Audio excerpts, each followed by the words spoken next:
So can an abortion harm my mental health? That's what I'd like to talk to you about today. My name is Johanna. Greetings from Life for All in India. The Medical Termination of Pregnancy Act in India says that an abortion can be allowed on the following grounds: if carrying the child to term, and I quote, will bring grave injury to the mental health of the mother. I want to challenge that today, and we need to ask ourselves whether we might need to rethink that. The first thing that many women do experience is relief, some sort of relief, even though we have psychologists who for decades have reported that there can be short or long-term mental health issues for women who have had an abortion. And these issues can sometimes only come up years after the abortion. When I talk about mental health issues, I'm talking about depression, anxiety, guilt, suicidal behavior, traumatic symptoms, things like that. See, when we talk about this issue, whether abortion can affect the mental health of a mother, there's really two camps that we're looking at. One is people who say, yes, there is definitely a relationship, a link between abortion and subsequent mental health problems. Let's call these people the abortion mental health proponents. Then we have people who say, no, there's no real issue. I would call these people the abortion mental health minimalists. We have these two camps of people that are trying to prove with their research one thing or the other. But there are actually two things that both camps would agree on, and I think these are very interesting to note. The first thing being, both camps agree that having an abortion will not improve your mental health. Okay, you're not going to be mentally more sound after an abortion than before. And the second thing that they agree on is that if you have mental health issues before the abortion, the chances are really high that there's going to be an increase of mental health issues afterwards. I want to show you a list now, a list of situations that you, how you feel about your pregnancy, your life at the moment before the abortion. If any of this applies to you and you are considering an abortion, I want this to be a red flag for you, because even the abortion mental health minimalists, they say that in case this is a situation for you right now, the chance of being mentally ill afterwards rises, increases for you. So let's look at this list.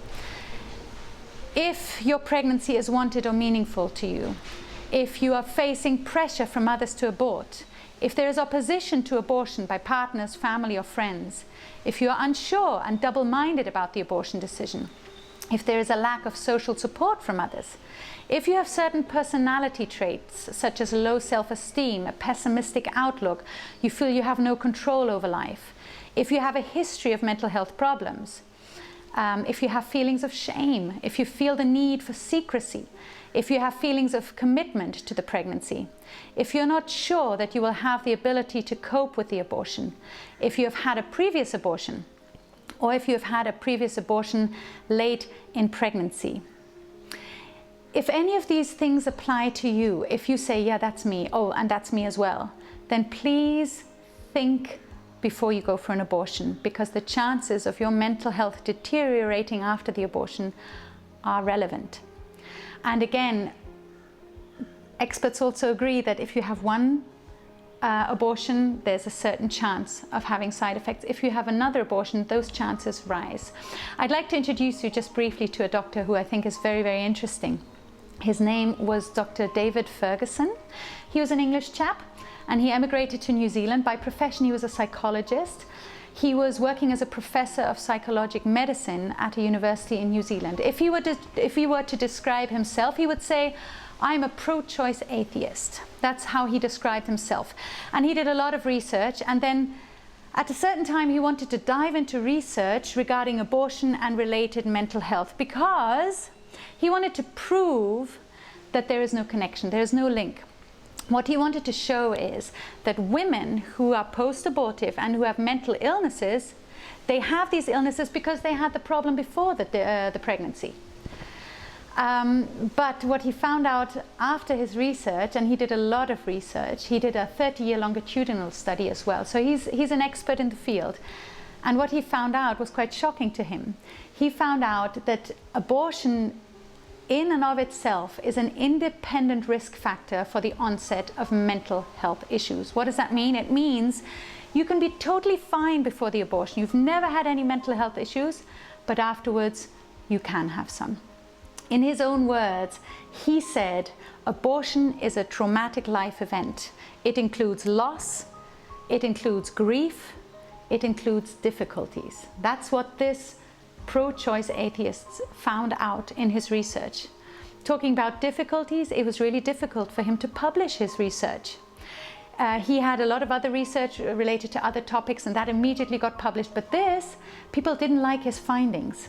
So 4 times his research was rejected. And even committees and government agencies approached him and said, please don't print, don't publish this research. But he said, I have to, because it would be socially and scientifically irresponsible for me not to do that. And so he did that. So I just want to make you aware of this. If you are finding yourself in an unplanned pregnancy, you really need to find out whether abortion is really the best option for you. Go through that list again. Does anything of that apply to you? If so, this should be a red flag. Just don't do it, for your own sake, for your own health. And if you know anybody who needs help, please, or if you yourself want to reach out, please reach out to us. If you're in India, we have a life center here where you can come and be with us, and we can look after you during the pregnancy. So much for today. Please stay connected with us and continue to follow us on Instagram and Facebook. Thank you.